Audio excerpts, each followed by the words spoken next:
Sanand RB समे न कलामी नास कुरब न कसीरा अन्ना हाकी हकाया कल्ब न मिसान इस्म कबीरा फाल नफस इस्म इमाम बाद कलीम कुल्ल नास वो लाकिल ला अरफ कुरान अना मिनहुम कुल्ल लिरास अल्लाजी हकाया कलूब न मा खाफी मिन कुम एकुन कुरब न अल्लाजी रुहा मुस्लिम लेस खबर मा कुम कम्मा अल्लाजी बरारब हाजा मुस्लिम कुल्लाहुम फाल अली मिन जरब वो ला लहुम एयुन खारज वो ला दखल वो लहुम लेस यगनु वो लहुम लेस कल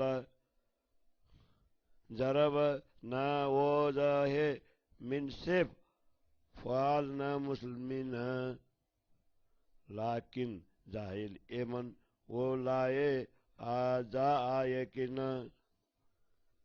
लिहाजा कमा काल एमन ला बारकला मुस्लिमीन बारकला धन्य ला बारकला त्रिक कुल्लु बारकला हिंदा मुस्लिम खुजू रास कलमा एकिन हाजा फास खबर इंद कुम्म एली लस हिंद सुभान कमा अवल काल सुर काल रसूल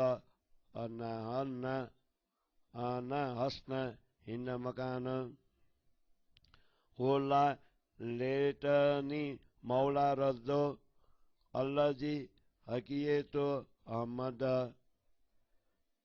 होला लेटनी मौला हो अल्लाजी हकीयतो मोहम्मद लागिल मुस्लिम इमाम जा हिंदल अर्ज कुम अल्लाजी मुस्लिम रसूल कुल्लाह कलीम ये जा एकिनल कुम खैर तलब हिंद मुस्लिम एवसरो हाजा कलमा दाखल कलुब कुम सैबो बिलाद कुल्लाहुम खैर तलब हिंद मुस्लिम अल्लाजी कलीमा रसूलना खुजो महबूब कलाम लागिल हिंद मुस्लिम हुआ हुम जा इमाम अल्लाजी रसूल सैबो अयो न फाली हुम खलाल न अर्ज आरब जा न इद कुम इसमें हिंदा मुस्लिम इनी कलीम सिदक एकिन कान इंद कुम ओ कायम उल कलमे हक अवल स्वाल रसूलना ओ लाए आरफ अहद दलहीन कुल ये आरिफो जा कलीम मोहम्मद अल्लाजी जा कुम मुस्लिम हाजा लागिल कुम फाल सुगल इब्सर सुगल न एरजा अल्लाजी मुस्लिम कुल्ला अनि मुस्लिम कुल्ला वाइद अस्ल वाइद मकानी कान हक वाइद अना गैर मुस्लिम देशसानी अनि हबो कुल्ला मुस्लिम लाकिन जाहिर सिद्ध हाला न कलीम सिद्ध मुस्लिम बाद कलीम अनाहिद हाला न कलीम सिद्ध मुस्लिम बाद कलीम अनाहिद बोलो श्री प्राणनाथ प्यारे की जय। चौपाई 18 प्रकरण 34 चौपाई 1195 सनंद ग्रंथ को 34वां प्रकरण को सनंद आरवी को हिंदी भाषा। नेक मैं कहूँ मेरी बोली में आदमी कबीले मेरे बहुत है। मैं कहूँ बातें दिल मेरे की जिनके नाम बड़े हैं। धराया अपना नाम इमाम पीछे कहोगे सब आदमी। ये पर नहीं समझेंगे कुरान मैं इनमें से सब लिए 60 सिर के। जो बातें दिल मेरे की ना छिपाऊं तुमसे। तुम हो कबीले मेरे के जो कोई रूहे मुस्लिम है। नहीं है खबर तुमको ऐसी जैसी कसु जिमी अरब की। ये मुसलमान सारे जो है किए अलिए मोह मार के। और नहीं है इनको आंखें बाहर की और नहीं है भीतर की। और नहीं है इनके कान और नहीं है इनके अकल का। मारे मैं मोहे शमशेर से किए मैंने मुसलमान पर मूर्ख जो अरब के और नहीं आया इनको इमाम। इस वास्ते ऐसा कया इमन को नहीं है बरकर इन मुसलमानों को कहीं ईमान रूपी बरकत हिंद के मुसलमानों को लिए सिर कलाम आकिन से। ये जाहिर खबर पास तुम्हारे हैं बैठेंगे हिंद में खाबंदा। ऐसे पहले कया रसूल ने मेरा नेक है हिंदुस्तान और न कदी मौला रद्द करे जो कसु कया है मोहम्मद ने। यानी नहीं कभी मौला पीछे फिरेगा। वास्ते इन मुसलमानों के इमाम मेहदी आया हिंद की जिमी। तुम जो कोई मुसलमान हो रसूल ने सबको कहा है। आवेगा यकीन तुम्हारे ताई पनाह मांगो हिंद के मुसलमानों से। देखो यह वचन बीत दिल तुम्हारे के। छोड़ो बिलायत सबकी बख्शिश मांगो हिंद के मुसलमानों पे। जिन्हें किन्हों ने वचन रसूल मेरे के लिए प्यार सुन बोलो। वास्ते हिंद के मुसलमानों के प्यार कर इन्हों पर आया इमाम। यानी वास्ते इन्हों की आया है इमाम मेहदी जो रसूल छोड़ दई। क्या मैं करूं उनको छोड़ी हम जिमी अरब की आए हम पास तुम्हारे। सुनो हिंद के मुसलमानों मेरे कहना है साचा। ईमान है पास तुम्हारे और मजबूत हो साथ कल में सांच के। पहले बोल रसूल मेरे के और न समझा कोई आदमी। अब सब समझेंगे आया बोल रसूल का। जो आए हो तुम मुस्लिम यह खातिर तुम्हारे क्या है खेला। देख देख हम फिरेंगे जो कोई मुस्लिम सब। हम मुस्लिम सब एक है असल एक ठौर हराम है कसम एक हमारा बिना मुस्लिम न कोई दूसरा। मेरे प्यारे सब मुस्लिम लेकिन अधिक है सिंध के। अब मैं कहूँ सिंध के मुसलमानों को पीछे कहूंगा मैं हिंद की बोली।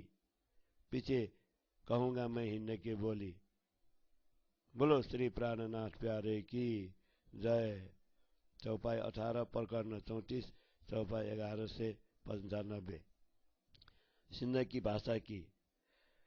कारण अरबार सजी चुआ सिंध गालाए जिन कल में रसूले सचो ये किन आए। मोमिन बलहा मोहम्मदा जे सदाए जाना। मोमिन ओलहा मोहम्मदा जे सदाए जाना। थियो सुहाग सब के महबूबा चो पाना। सुहा को जाड़ो हिंद के साई बड़ो दिन सुहाग।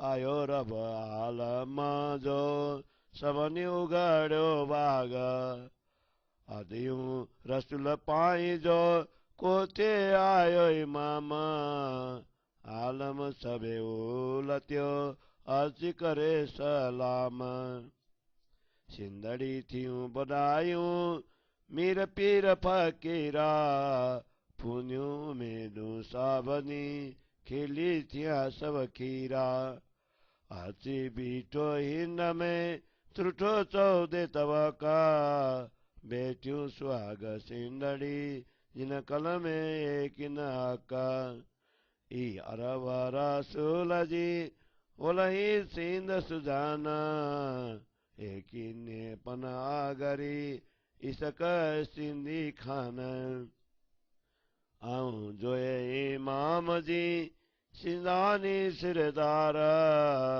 दिन्यो धनी सब पाई जो मुई हथ मुंदार आयो मिठड़ो में बुआ आओ पन प्रियन सान आसी बिठासी हिंद में दीजा सिंदड़ी जान दींजा संडे आड़ो सिंदड़ी तू गनु भलई मामा सिंध हिंद मां दाते पोरिया जेड़िया जे दारूम श्याम हाने चुआ सचो साई जी जे अची बिठो हिंदा इसे मदाची करे भगो दजाल जो कंदा दिन कियाओ ही करो भज सबे कुफराना हर सब का कियाओ जायरा जिदा कभी ठोपाना आसमान जिमी दे बीच में बियो कोई न चाका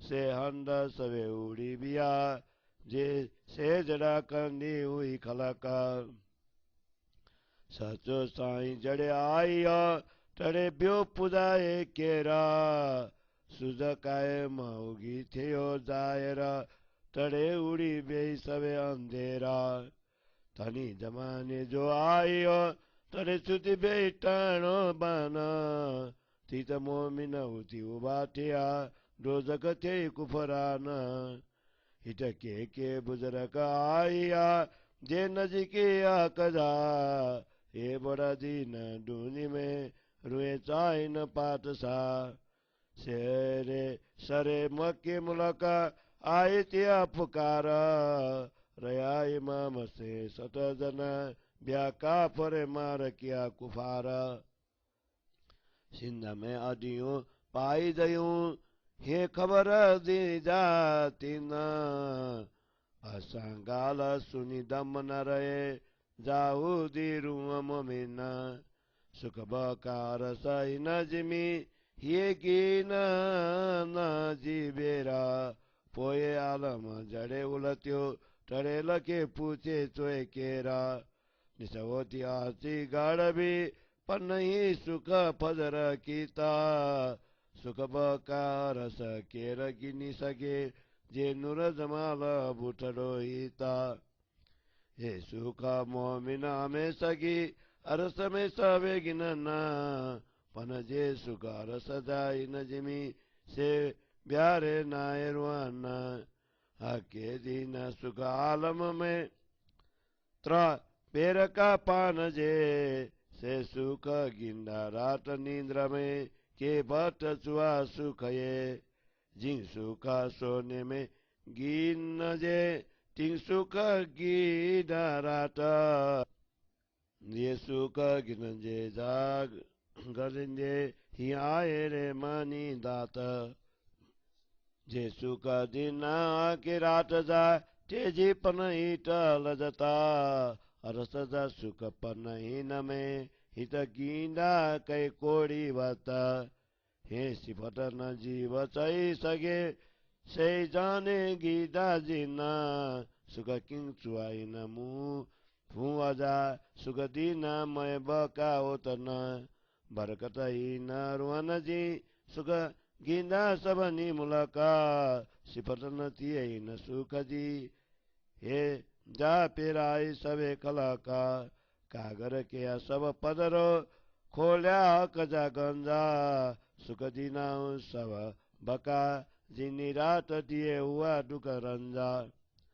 कारै सजी में कयामत लिखी मंजा कुराना से सब क्याऊ पदरा जे गुजा निशाना सदी बारे भी खलक जिमिया आसमान आखर ते सब दी समझे जा सुजाना कायम सदी तेरा ही उठिंदा निर्वाणा मामद चोए मामजी जार क्याऊ फुरमाना कायम सदी तेरा ही उठिंदा निर्वाणा श्री मामद चोए मामजी जार क्याऊ फुरमाना जार क्याऊ फुरमाना चौपाई 30 प्रकरण 35 चौपाई 1225।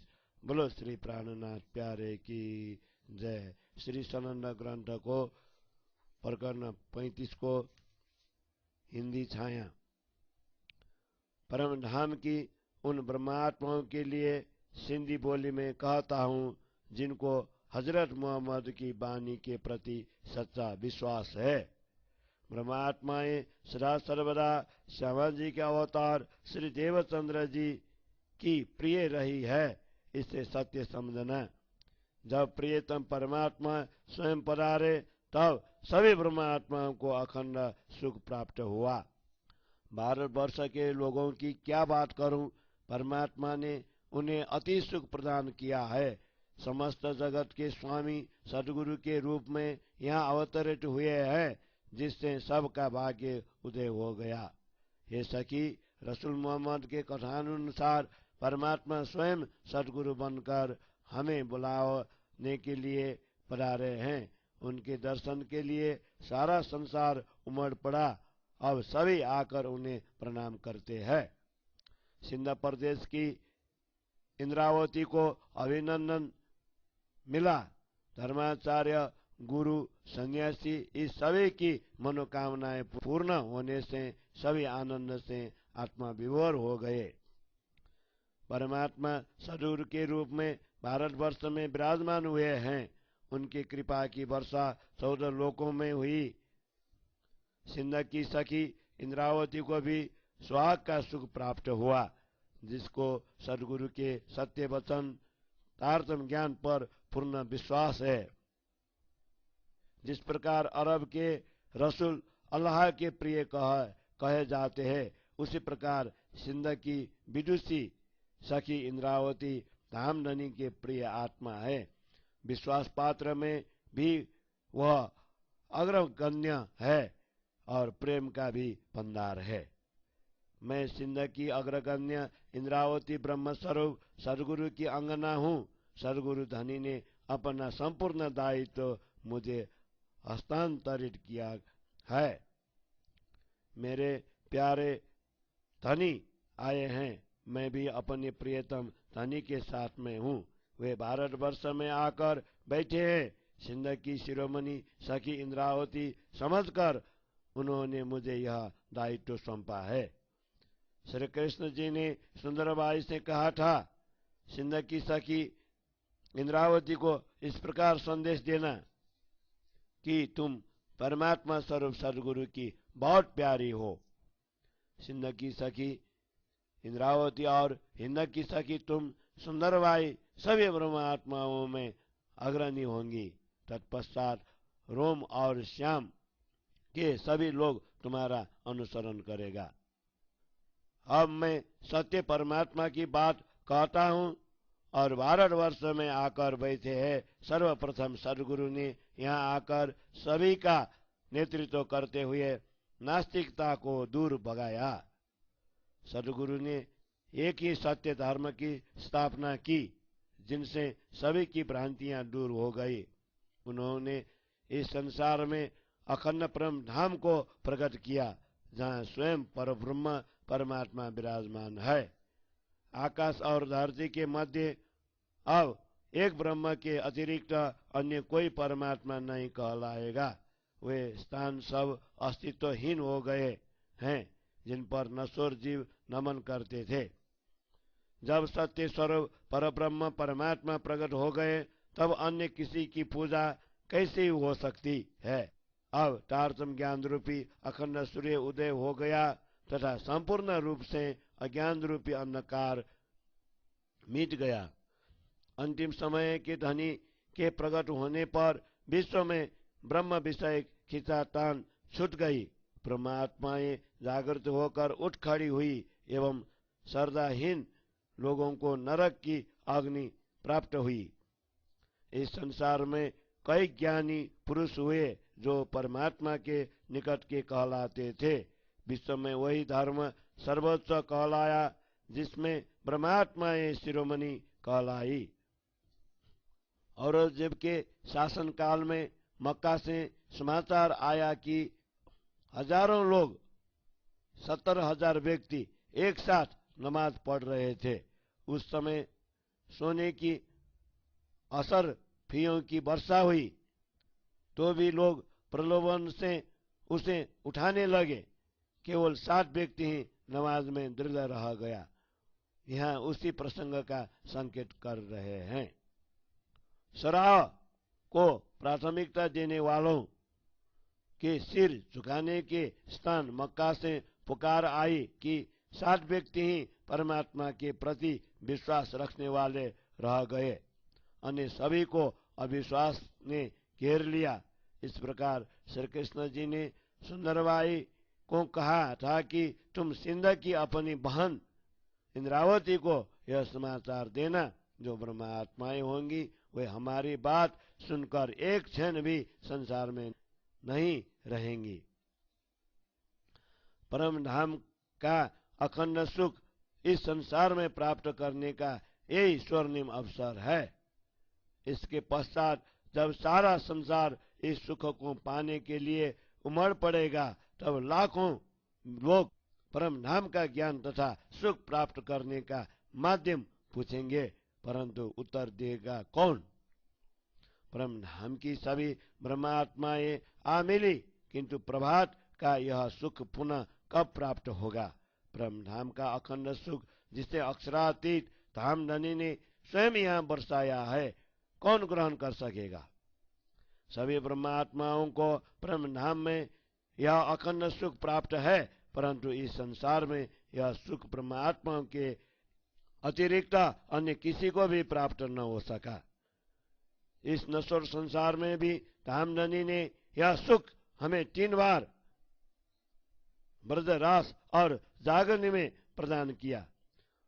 ब्रज और रास का यह सुख हमने अनभिज्ञ अवस्था में ही प्राप्त किया, उसका वर्णन मैं कैसे करूं।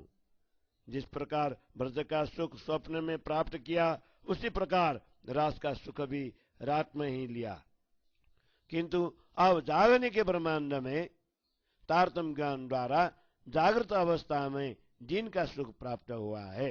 यह धनी की असीम कृपा है। धामधनी ने जो सुख अनभिज्ञ अवस्था में दिया, उसका भी आनंद यहाँ प्राप्त हुआ है। परम धाम के कोटि सुख का आनंद भी हमने यहाँ प्राप्त किया। इस सुख की महिमा का वर्णन नश्वर जीवा से नहीं हो सकता। जिन्होंने इन सुखों का अनुभव किया है वे ही इसे जान सकती है। जागने के इस ब्रह्मांड में परम धाम के जिन सुखों का अनुभव धामधनी ने इस संसार में करवाया है, उनका वर्णन मैं कैसे करूं।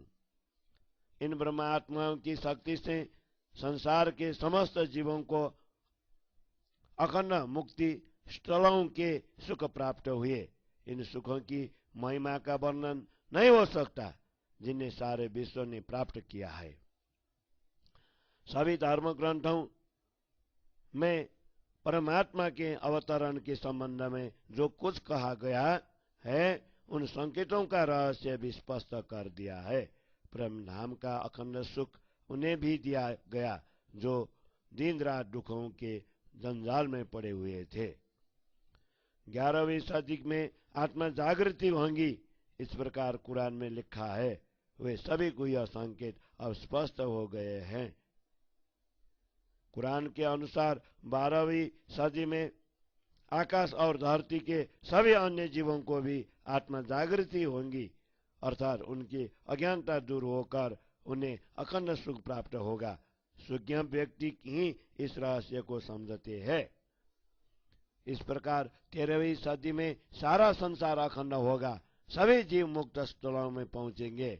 सदगुरु की अंगना महामती प्राणनाथ ने कुरान के रहस्यों को इस प्रकार स्पष्ट कर दिया है।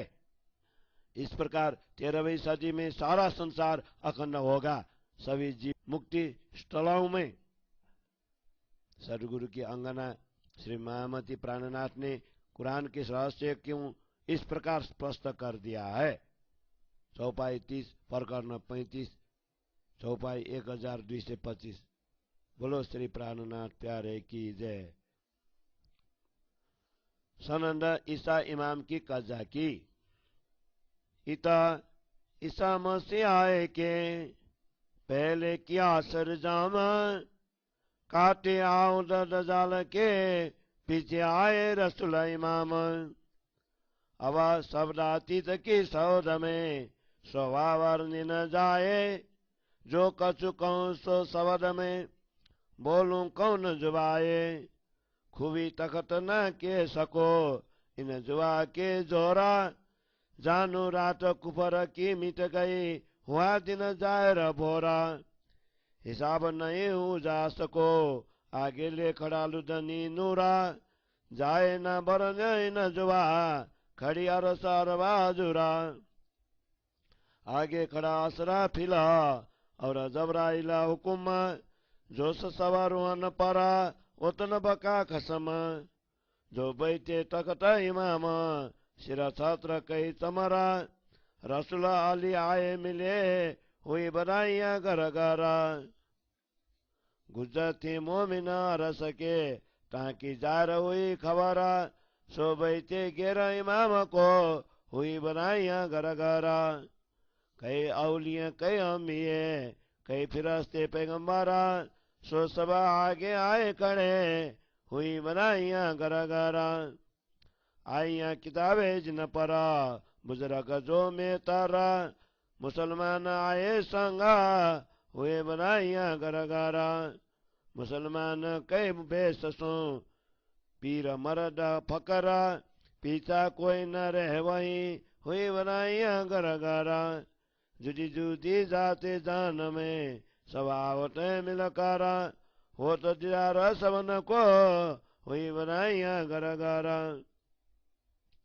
दुनिया चारों खूट की स्वभावत एक दारा, मंगल गावे सब कोई हुई बधाइयां घर घरा। जो काबू कानून न सुनी जात और न बेसधारा, आवत सब उस रंग में हुई बधाइयां घर घरा। बिना हिसाबे आलम बैरात सचराचरा, दौड़त सब दीदार को हुई बधाइयां घर घरा। अरबा चौदह तबको जो कोई नारी नारा, इन तखत इमाम के कदमों हुई सारों की नजरा। जब आया रब आलमीना तब आया सब यकीना, और मजहब सब उड़ गए एक खड़ा मोहम्मद दीन। जात एक कसम की और न कोई जाता, एक कसम एक दुनिया और उड़ गई दूजी बात। करने दीदार हक का आए मिली सब जहान, साफ हुए दिल सबन के उड़ गए कुफरान। खाए पिए सब मिल के बंदगी एक कसम, नाम न्यारे सब रट गए हुई नहीं एक रसम। मेला थी बड़ा हुआ पसर गई पहचान, से जाने सब घरों चारों कुटुंब बजे निशान। आए इमाम बाजे बजे सो केते कौं विचित्र, बिना हिसाबे बाजई हिसाब बिना बाजंत्र। कजा हुई तब जानिए जब खोले मायने कुरान, तब आगे ते उड़ गई जाने अति नहीं कुफरान। मगज मायने किन ना खोले अबल बिचौर अब, एक जा तब वो भई जब खुले मायने सब।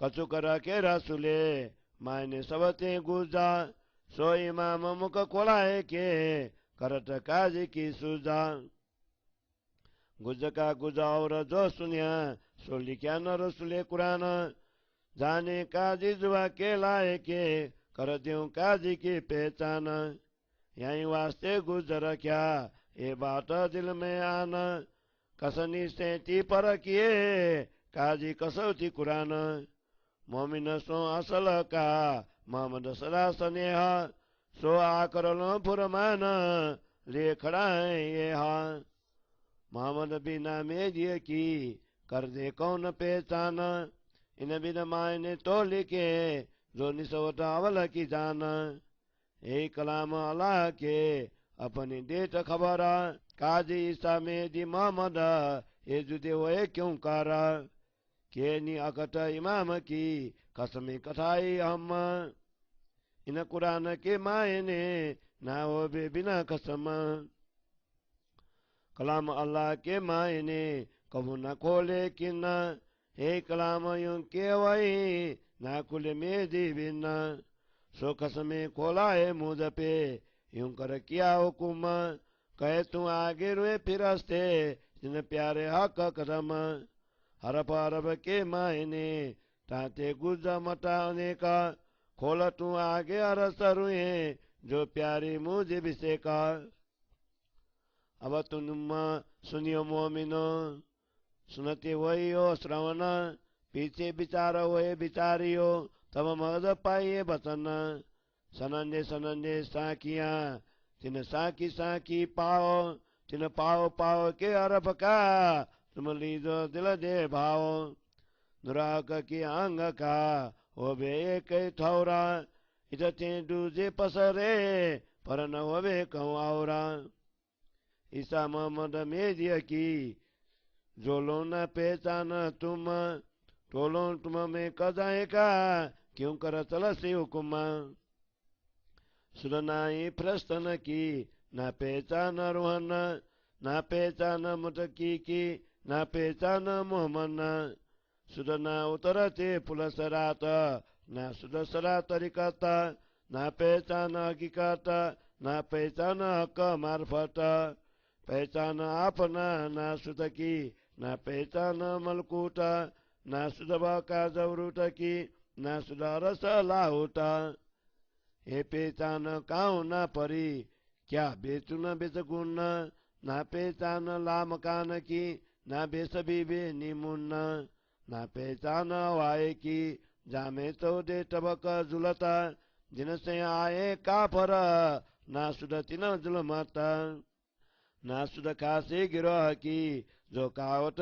बुजरा का जिनको हिदायत हक की जिन सो बते पाइए हक ना सुध निराकार की ना सुध निर्गुण सुन्न ना सुध ब्रह्म क्यों व्यापक कैसी सुरत निरंजन ना सुध ब्रह्म सृष्टि की सुध सृष्टि न ईश्वरी हिंदू जो जीव सृष्टि के तिन ये सुध न परी बिजाभिनंद बुद्ध जी और अन्य कलंक अवतार वेदों कया आखिर जमाने यही है सिरदार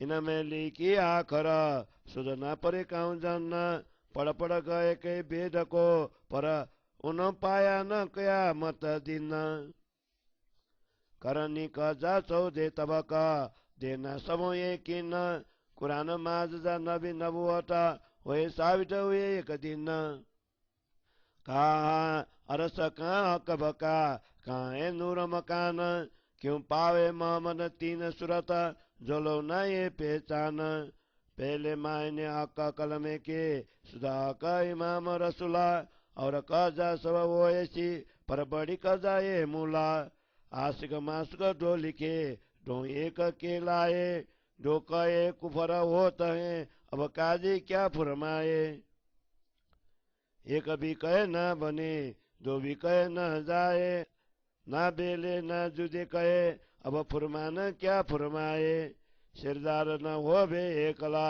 जो हुकुमा की संगा त्यों मोहम्मद में जी आकसे ये दो एक अंगा जो कछु कहूँ मोहम्मद को टामे अली जान हुकुम छोड़ा हाकिम फिर्या सो हाकिम हुकुम सुभान जार कीजे मायने काजिया कजाए पहचान आशिक मासुक की फीनी के जेऊ बताए जिन कोई कहे पट बीच में मासुक और आशिक कब आशिक पर्दा ना करे यूं कया मासुक का पर्दा आड़ा मासुक कब आशिक करे ना कोई आशिक मासुक तब कहिए एक अंग जब होए ये न्यारा आशिक मासुक ये तो एक ही किया परवान तो बीच कया क्यों फिरस्ता जो जाए आवे दरम्यान कया हक शेर गसे नजिका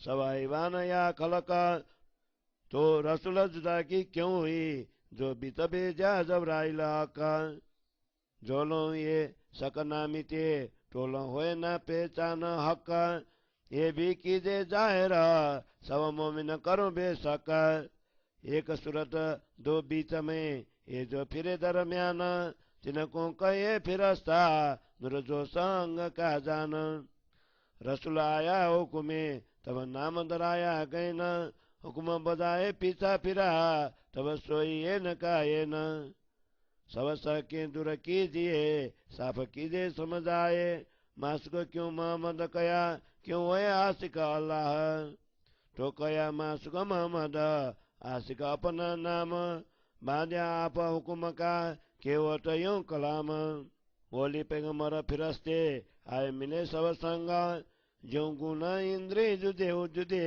उठ खड़े सब अंग जब ईसा मेहदी मोहम्मद मिले तब मिले सब आए फिर पीछा क्या देख सी पर्दा दिया उड़ाए हक जो नूर के पार हैं जिन खुद खोले द्वार बका द्वार तब पाइया जब खोले दिखाया पार पहचान में दी मोहम्मद और ईसा अली मोमन एक दिल भीतर निशा हुई हम सबन अब कहो क्यों फिरस्ते क्यों फना आखरत बिस्त क्यों कर हो ऐसी क्यों होसी कयामत ये सब ये समझाए के पाक करो हम दिल्ला पीछे बात हो तन की हम पुछसी मोमिन मिला हम पुछसी मोमिन मिला अब कहो क्यों फिरस्ते क्यों फना आखरत बिस्त क्यों कर हो ऐसी क्यों होसी कयामत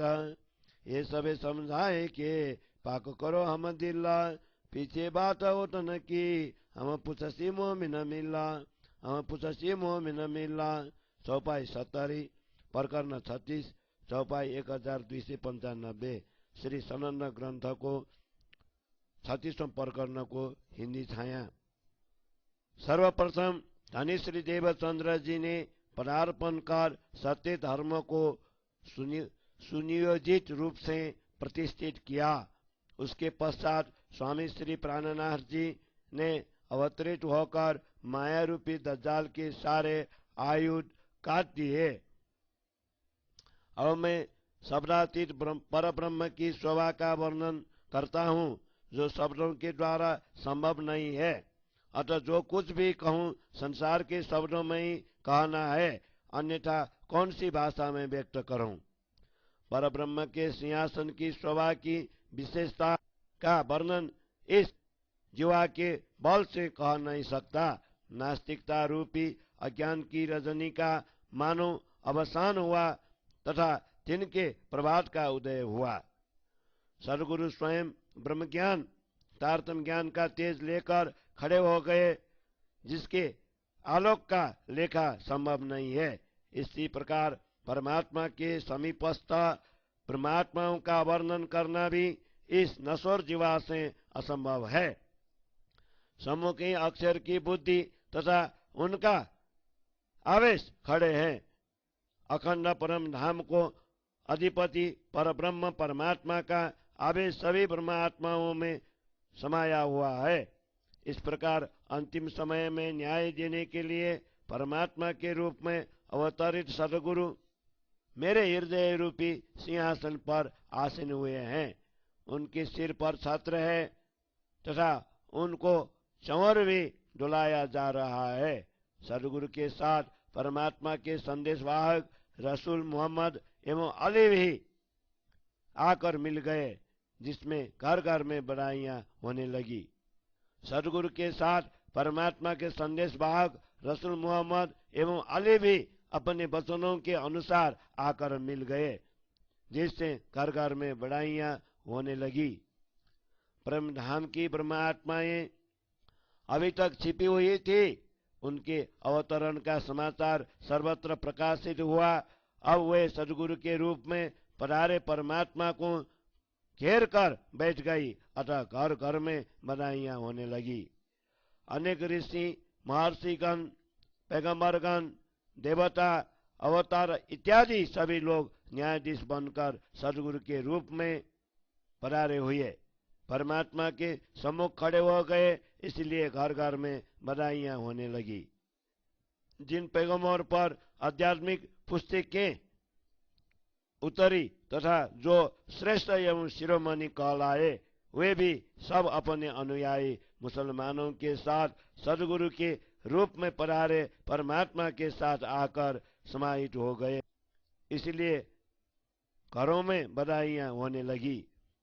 मुसलमानों में भी विभिन्न प्रकार के वेश धारण करने वाले धर्मगुरु, संत, साधारण मनुष्य सब लोग सदगुरु के चरणों में आए, जिससे घर घर में बधाइयां गाई जाने लगी। विस्तरित भिन्न भिन्न जाति के लोग एक साथ मिलकर आ रहे हैं और सभी को सदगुरु के अंदर परब्रह्म परमात्मा के दर्शन हो रहे हैं। फलतः घर घर में बधाइयां होने लगी। चारों दिशाओं से सभी लोग एक ही द्वार पर आ रहे हैं, सभी मंगल बधाइयां गा रहे हैं तथा घर घर में आनंद छा गया है। विभिन्न जाति, वर्ण तथा वेशधारी लोगों ने परमात्मा के विषय में सुना ही नहीं था, वे भी आनंद उल्लास के साथ आने लगे, अतः घर घर में बधाइयां होने लगी। विश्व के असंख्य सचराचर प्राणी सदगुरु के रूप में पधारे हुए परमात्मा के दर्शनार्थ दौड़ कर चले आ रहे हैं, जिससे घर घर में बधाइयां होने लगी।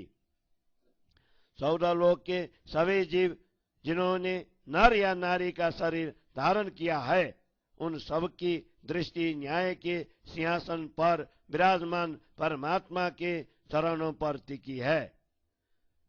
जब संपूर्ण जगत के सृष्टिकर्ता परमात्मा स्वयं सदगुरु के रूप में अवतरित हुए, तब सभी को उनके प्रति विश्वास हुआ।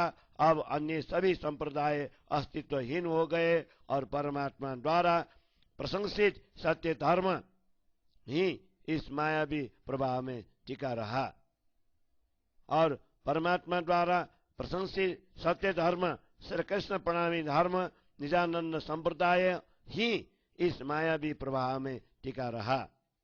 सृष्टि के सभी जीव परब्रह्म की जाति के हैं, उसके अतिरिक्त अन्य कोई जाति ही नहीं है।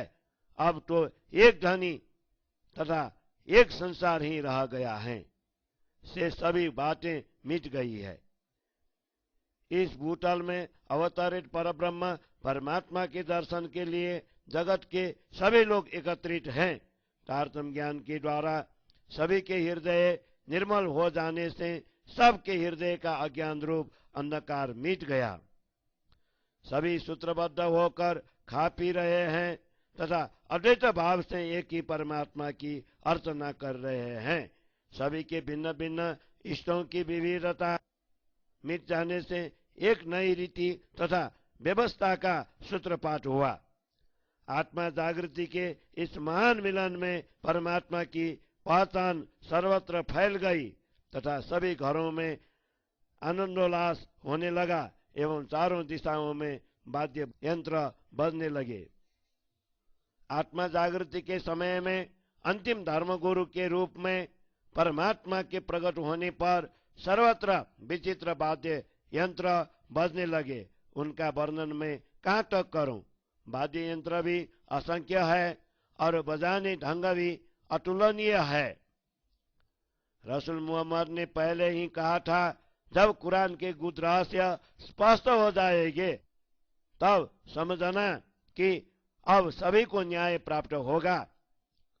तब अज्ञान रूप अंधकार इस प्रकार उड़ जाएगा कि कभी वह छाया हुआ था ही नहीं। प्राचीन समय से लेकर मध्यकाल तथा वर्तमान समय पर्यंत भी किसी के द्वारा कुरान के ये गुप्त रहस्य स्पष्ट नहीं हुए थे। जब वे सारे रहस्य स्पष्ट हो जाएंगे तब सभी को न्याय प्राप्त होगा। रसूल मोहम्मद ने कुरान के कुछ रहस्य गुह्य ही रखे थे। अब परमात्मा उन रहस्य को इस समय के धर्मगुरु इमाम महदी श्री प्राणनाथ जी के मुख से स्पष्ट करवाकर सभी को इन न्यायाधीश की पहचान करवा रहे हैं। गुड़ से भी अति गुड़ रहस्य रसूल ने दर्शन के समय परमात्मा से सुने थे, किंतु उन्होंने उन रहस्य को कुरान में नहीं लिखा था। तात्पर्य था कि ऐसी रहस्यमयी बात अंतिम न्यायाधीश के मुखारविंद से बुलवाकर वे इन न्यायाधीश की पहचान करवाना चाहते थे। इसी उद्देश्य से ये बातें गुह्य रखी गई थी। अतः इन न्यायाधीशों के न्याय की कुशलता के द्वारा की पहचान लो। कुरान के गुड़ रहस्यों का स्पष्टीकरण ही न्यायाधीश की परीक्षा है। मूल संबंध के कारण रसूल मोहम्मद को ब्रह्मात्मा अतीव प्रिय लगती थी, इसलिए वे आत्मा जागृति के समय भी इसी कुरान को लेकर अंतिम धर्म गुरु के साथ खड़े हुए हैं। इस प्रकार रसूल मोहम्मद के बिना अंतिम समय के धर्म गुरु की पहचान कौन करवा देता। आरंभ से ही उनका परस्पर संबंध था, इसलिए रसूल मोहम्मद ने कुछ गुप्त रहस्य सांकेतिक शब्दों में लिखे थे। यही कुरान ब्रह्मात्माओं का समाचार दे रहा है, इसलिए ज्ञात होता है कि अंतिम समय में न्याय देने वाले न्यायाधीश इमाम महदी श्री प्राणनाथ जी तथा सदगुरु श्री देवचंद्र जी, इसका रूह अल्लाह पृथक स्वरूप नहीं है, एक ही स्वरूप है और वे भिन्न कैसे हो सकते हैं। इस प्रकार सदगुरु प्रदत्ता तारतम ज्ञान का महत्व अवर्णनीय है। स्वयं पूर्ण ब्रह्म परमात्मा ने हमारे द्वारा इसका महत्व कहलाया, क्योंकि कुरान के इन रहस्यों का स्पष्टीकरण परमात्मा की शक्ति के बिना संभव नहीं था। कुरान के गुड़ रहस्य कभी भी किसी ने इसलिए स्पष्ट नहीं किए थे कि इसी कुरान में ही ऐसा कहा गया है कि अंतिम समय के धर्मगुरु के अतिरिक्त किसी से भी ये स्पष्ट नहीं होंगे। इन्हीं रहस्यों को मुझसे स्पष्ट करवाकर सदगुरु निजानंद स्वामी के रूप में पधारे हुए परमात्मा ने मुझे आदेश दिया कि तुम इन रहस्य को ब्रह्मात्माओं को तथा ईश्वरीय सृष्टि के सम्मुख स्पष्ट करना, क्योंकि उनको ही पर ब्रह्म परमात्मा के चरण कमलों से प्यार है। सदगुरु ने मुझे इस प्रकार कहा था, कुरान के प्रत्येक शब्द के अर्थों में अनेक गुण रहस्य छिपे हुए हैं, उन्हें तुम ब्रह्मात्माओं के समक्ष स्पष्ट करना, क्योंकि ये ब्रह्मात्माएं मुझे विशेष प्रिय हैं। इसलिए ये ब्रह्मात्माओं अब तुम सुनो, अपने कर्णों को भी सुनने के लिए तत्पर बनाओ, फिर चिंतनशील बनकर विचार कर लेना, तभी इन वचनों का गुप्त रहस्य समझ सकूंगी। यहाँ पर प्रत्येक प्रसंगों की साक्षियां दी गई है। उन साक्षियों के भी एक एक चरण तथा उनके भी एक एक शब्द के भावों को तुम ध्यान पूर्वक ग्रहण करो। परब्रह्म परमात्मा के आवास की ज्योति एक ही स्थान पर होती है। यह पहले सदगुरु श्री देवचंद्र जी में भी थी, अब वे स्वयं मेरे हृदय में बैठे हैं, अतः यह ज्योति अब मेरे अंदर है।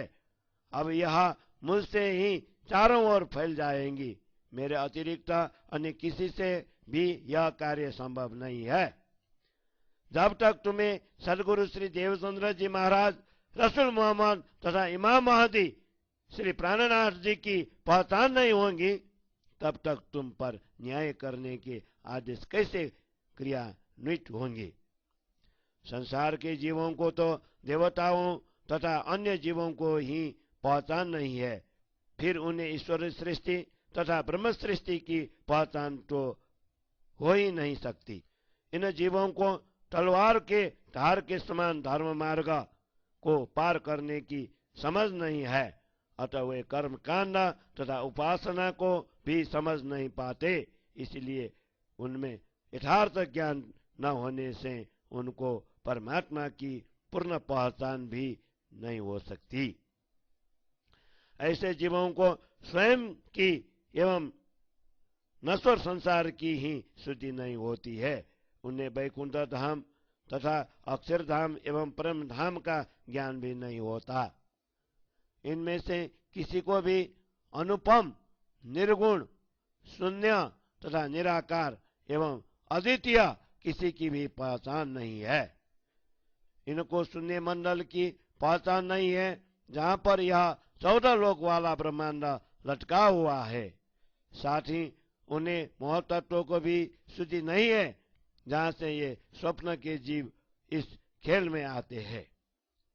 इन सांसारिक जीवों को ब्रह्मात्माओं की विशिष्ट समूह जो श्रेष्ठ और मान कहलाता है कि शुद्धि नहीं है, उन्हीं ब्रह्मात्माओं को स्वयं परमात्मा ने निर्देश दिया है तथा उनके सानिध्य मात्र से परमात्मा की प्राप्ति होती है। न उन्हें निराकार की शुद्धि है, न ही निर्गुण तथा शून्य की शुद्धि है। ब्रह्म की सत्ता कण कण में व्याप्त होने पर भी किस प्रकार उसका स्वरूप दिखाई नहीं देता, इस रहस्य को भी वे नहीं जानते। हिंदुओं में भी जो जीव सृष्टि कहलाते हैं, उन्हें भी ब्रह्म सृष्टि तथा ईश्वरी सृष्टि किसी की भी पहचान नहीं है। वेदादि धर्म ग्रंथों में कहा है कि अंतिम युग में बीजाभिनंदन निष्कलंक बुद्ध अवतार प्रकट होंगे, वही सभी अवतारों में शिरोमणि कहलाएंगे। इस धर्म ग्रंथों में अंतिम समय की सभी बातें लिखी गई है, किंतु किसी को भी इसकी शुद्धि नहीं हुई। वेदों को पढ़ पढ़ कर अनेक विद्वान इस संसार में चल गए, किंतु आत्मा जागृति की वह घड़ी कौन सी है, इस रहस्य को वे नहीं जान सके। इसलिए अब मुझे 14 लोगों के जीवों को न्याय देना है और सभी के हृदय में बीजाभिनंदा बुद्ध जी के प्रति विश्वास उत्पन्न कराना है। इस प्रकार जब सभी लोग एक ही परमात्मा की उपासना रूप धर्म को स्वीकार करेंगे, तब कुरान का चमत्कार तथा पैगंबरों का संसार में आना सार्थक माना जाएगा। जब तक तुम्हें परम धाम कहाँ है, परमात्मा कौन है तथा अक्षरधाम कहाँ है, इन सब की पहचान नहीं होंगे, तब तक तुम पर ब्रह्म परमात्मा द्वारा प्रशंसित सामाजिक आवेश जो इस संसार में मोहम्मद बसरी सदगुरु श्री देवचंद्र जी मलकी तथा श्री प्राणनाथ जी हकी को नहीं पहचान पाओगे। सर्वप्रथम कुरान के गुण रहस्य स्पष्ट होंगे, जिससे पूर्ण ब्रह्म परमात्मा तथा उनके संदेश वाहक रसूल मोहम्मद तथा अंतिम समय के धर्म गुरु इमाम की पहचान होंगी। पश्चात सभी जीवों को न्याय अखंड मुक्ति स्थल प्राप्त होगा, किंतु सबसे बड़ा न्याय वो होगा कि मूल परम धाम की आत्माएं अपने धाम में जागृत होंगी। कुरान में कई स्थानों पर अल्लाह को आशिक तथा मोहम्मद को मासूक कहा है और पुनः कहा है कि ये दोनों होने पर भी एक ही कहलाते हैं। यदि दोनों को भिन्न भिन्न कहे तो वह अज्ञान है। इन देखना है अब इस पर न्यायाधीश क्या कहेंगे। दोनों को एक भी कह नहीं सकते और भिन्न भिन्न भी कहा नहीं जाता। न उन्हें एक अद्वैत कह सकते हैं और न ही अलग अलग द्वैत कह सकते। देखना है अब इस प्रकार कुरान के अंतर्गत क्या कहा गया है। शिरोमणि व्यक्ति अकेले नहीं होते, जिस प्रकार अधिकारी के साथ उसकी आज्ञा जुड़ी रहती है, उसी प्रकार इस समय प्रकट हुआ परमात्मा के आवेश के साथ निजानंद स्वामी है। ये दोनों एक ही अंग है। रसूल मोहम्मद के संदर्भ में कहा जा ये तो समझना कि उनके आदेश का पालन अली ने किया। रसूल मोहम्मद अपना हुक्म आदेश छोड़कर वापस लौट गए। वस्तुतः रसूल मोहम्मद भी पूर्ण ब्रह्म परमात्मा के हुक्म के स्वरूप है। इसी गुड़ रहस्य को स्पष्ट करना है। यही न्यायाधीश काजी का न्याय कहलाता है। अब आशिक और मासूक के पहचान विषय भी थोड़ा सा कहना है। कुरान में ऐसे उल्लेख है कि जब रसूल मेराज के समय खुदा के सामने पहुंचे तब खुदा और उनके बीच पर्दा था, अतः उन्होंने पर्दे में खुदा के दर्शन किया। इधर जब सदगुरु श्री देवचंद्र जी को पूर्ण ब्रह्म परमात्मा के दर्शन हुआ तब वे दर्शन साक्षात थे, बीच में कोई पर्दा नहीं था। इसी प्रसंग का स्पष्टीकरण कर रहे हैं। किसी को भी यह संदेश न हो कि मासूक और आशिक के बीच पर्दा था। परमात्मा ऐसे प्रेमी कहलाते हैं कि वे कभी भी आशिक के बीच कोई पर्दा रहने नहीं देते। कोई भी आशिक कभी भी अपने मासूक के सामने पर्दा रहने नहीं देता। आशिक और मासूक तो तभी कहे जाते हैं जब दोनों एक ही अंग हो जाए। आशिक और मासूक कभी पृथक कहे नहीं जाते। वस्तुतः वो ये तो एक ही माने जाते हैं। तो फिर इन दोनों के बीच जिब्रील फरिश्ता की बात क्यों की गई, जो रसूल को खुदा का समाचार देता था। कुरान में एक और यह भी कहा है कि पशुओं या मानव परमात्मा सभी प्राणियों के हृदय की मूल धमनी से भी अति निकट है। फिर खुदा ने जिब्रील के साथ अपना समाचार भेजकर रसूल मोहम्मद के साथ अंतर क्यों रखा। जब तक यह संदेश न मिले तब तक पूर्ण ब्रह्म परमात्मा की पहचान नहीं होती। इस संदेह को स्पष्ट कर सभी ब्रह्मात्माओं को निसंदेह बनाना है। वस्तुतः पूर्ण ब्रह्म परमात्मा एवं उनकी अंगना के बीच जो संदेश का आदान प्रदान करता है उसे फरिश्ता कहते हैं।